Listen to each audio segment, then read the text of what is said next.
अरे सही बात, वास्तव में भी ना मुझे याद नहीं है, लेकिन 3 साल विगत 3 साल से मैं देख रहा हूँ किसी मंच में आप दोनों जोरदार और शानदार कार्यक्रम अब होने वाली है। ये music set love dance studio, वाह फुल साउंड।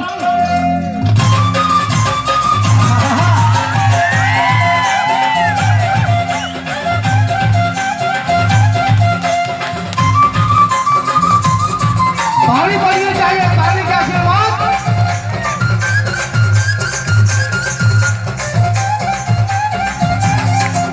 माया कर लेना, माया कर ले, माया कर लेना, माया कर ले। होगी तो संग माया मुर्गवरू जवान, हो क्यों हालाकान। माया कर ले, होगी तो संग माया मुर्गवरू जवान, हो क्यों हालाकान। माया कर ले जी, माया कर ले, माया कर लेना, माया कर ले।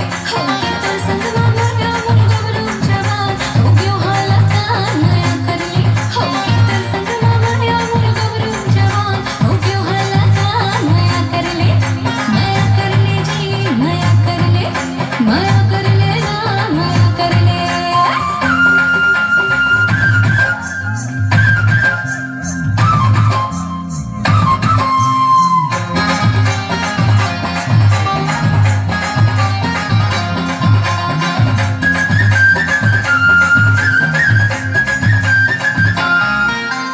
ये पहाड़ियाँ चरोल कर दी, ये पहाड़ियाँ चरोल कर दी। चल दे मोढ़िया रचा भर दी। माया कर ले, माया कर लेना, माया कर ले, माया कर ले जी, माया कर ले।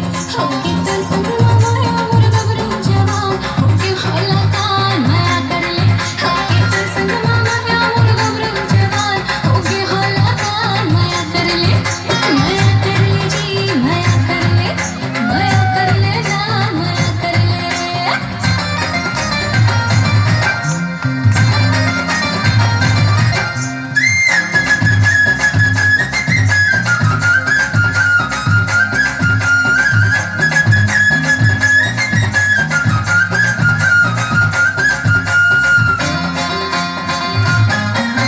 घर के छोड़े खिसिया थे मोला,